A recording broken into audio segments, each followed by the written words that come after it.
ನಮಸ್ಕಾರ ಕನ್ನಡಪ್ರಭ.com ನ್ಯೂಸ್ ಬುಲೆಟಿನ್ಗೆ ಸ್ವಾಗತ. Camera person Allen ಜೊತೆ ನಾನು ಶ್ರೀನಿವಾಸ್.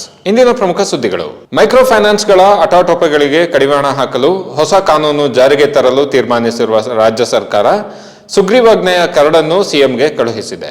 ಇದೇ ವೇಳೆ ಸಾಲ ವಿತರಣೆಗಳ ವಿವರಗಳನ್ನು ಪತ್ತೆ ಹಚ್ಚಲು ಮತ್ತು ನವೀಕರಿಸಲು ಆನ್ಲೈನ್ ಪೋರ್ಟಲ್ ಸ್ಥಾಪನೆಗೆ ಸರ್ಕಾರ ಮುಂದಾಗಿದೆ.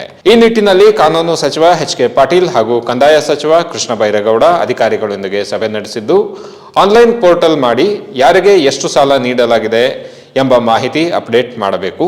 ಸಾಲಕ್ಕಾಗಿ ಅರ್ಜಿ ಸಲ್ಲಿಕೆ ಹಾಗೂ ಸಾಲ ನೀಡುವ ಸಂಪೂರ್ಣ ಪ್ರಕ್ರಿಯೆಯನ್ನು ಆನ್ಲೈನ್ ಮೂಲಕವೇ ನಿಭಾಯಿಸಬೇಕು. ಮೈಕ್ರೋ ಫೈನಾನ್ಸ್ಗಳ ವ್ಯವಹಾರ ವಿಚಾರಣೆಗೆ ಪ್ರತಿ ಜಿಲ್ಲೆಯಲ್ಲಿ ಎಡಿಸಿ, ಎಸಿ ಒಳಗೊಂಡ ಒಂಬುಡ್ಸ್ಮನ್ ನೇಮಕ ಮಾಡಬೇಕು. ಕಂಪನಿಗಳು ಸಾಲದ ಹೆಸರಿನಲ್ಲಿ ಬಡ ಜನರಿಂದ ಯಾವ ವಸ್ತುಗಳನ್ನು, ಆಸ್ತಿಗಳನ್ನು ಅಡಮಾನ ಇರಿಸಿಕೊಳ್ಳುವಂತಿಲ್ಲ. ಸಾಲ ಮರುಪಾವತಿ ಮಾಡದವರ ವಿರುದ್ಧ ಮಧ್ಯವರ್ತಿಗಳ ಮೂಲಕ ದಬ್ಬಾಳಿಕೆ ಮಾಡುವಂತಿಲ್ಲ ಎಂಬ ಅಂಶಗಳನ್ನು ಕಾನೂನಿನಲ್ಲಿ ಸೇರಿಸಲು ಅಧಿಕಾರಿಗಳಿಗೆ ಸೂಚನೆ ನೀಡಿದ್ದಾರೆ.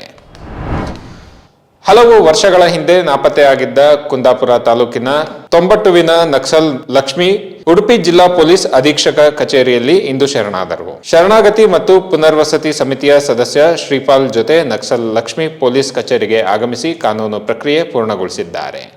ನಕ್ಸಲ್ ಚಟುವಟಿಕೆಗಳಲ್ಲಿ ಉಡುಪಿ ಜಿಲ್ಲೆಯ ವಿಕ್ರಮ್ ಗೌಡ ಹಾಗೂ ಲಕ್ಷ್ಮಿ ತೊಂಬಟ್ಟು ತೊಡಗಿಸಿಕೊಂಡಿದ್ದರು. ಲಕ್ಷ್ಮಿ 2006 ಮಾರ್ಚ್ 6ರಂದು ಊರು ತೊರೆದಿದ್ದರು.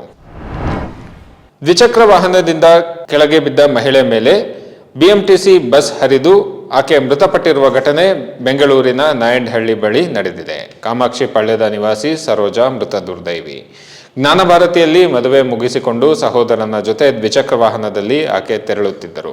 ದಾರಿಯಲ್ಲಿ ಮುಂದೆ ನಿಂತಿದ್ದ ಕಾರಿನ ಡೋರ್ ಏಕಾಏಕಿ ತೆರೆದಿದೆ. ಇದರಿಂದ ಡೋರ್ಗೆ ದ್ವಿಚಕ್ರ ವಾಹನ ತಾಗಿದ್ದು ಹಿಂಬದಿ ಕುಳಿತಿದ್ದ ಸರೋಜಾ ಕೆಳಗೆ ಬಿದ್ದಿದ್ದಾರೆ. ಈ ವೇಳೆ ಹಿಂದೆ ಬರುತ್ತಿದ್ದ ಬಿಎಂಟಿಸಿ ಬಸ್ ಸರೋಜಾ ಅವರ ಮೇಲೆ ಹರಿದಿದೆ. ಸರೋಜಾ ಸ್ಥಳದಲ್ಲೇ ಮೃತಪಟ್ಟಿದ್ದಾರೆ. ಬ್ಯಾಟರಾಯಣ್ಣಪುರ ಸಂಚಾರಿ ಠಾಣೆಯಲ್ಲಿ ಪ್ರಕರಣ ದಾಖಲಾಗಿದೆ. ಮುಖ್ಯಮಂತ್ರಿ ಸಿದ್ದರಾಮಯ್ಯ ಅನಾರೋಗ್ಯಕ್ಕೀಡಾಗಿ ಆಸ್ಪತ್ರೆಗೆ ದಾಖಲಾಗಿದ್ದ ಕಾರಣ ಅವರ ಇಂದಿನ ಎಲ್ಲಾ ಕಾರ್ಯಕ್ರಮಗಳನ್ನು ರದ್ದುಗೊಳಿಸಲಾಗಿತ್ತು. ಇಂದು ಸಿಎಂ ಚಿಕ್ಕಬಳ್ಳಾಪುರ ಮತ್ತು ರಾಮನಗರ ಪ್ರವಾಸ ಕೈಗೊಳ್ಳಬೇಕಿತ್ತು. ಸಿಎಂ ಸಿದ್ದರಾಮಯ್ಯಗೆ ಎಡಗಾಲಿನ ಮಂಡಿ ನೋವು ಹೆಚ್ಚಾದ ಕಾರಣ ಮಣಿಪಾಲ್ ಆಸ್ಪತ್ರೆಗೆ ಅವರು ದಾಖಲಾಗಿದ್ದರು.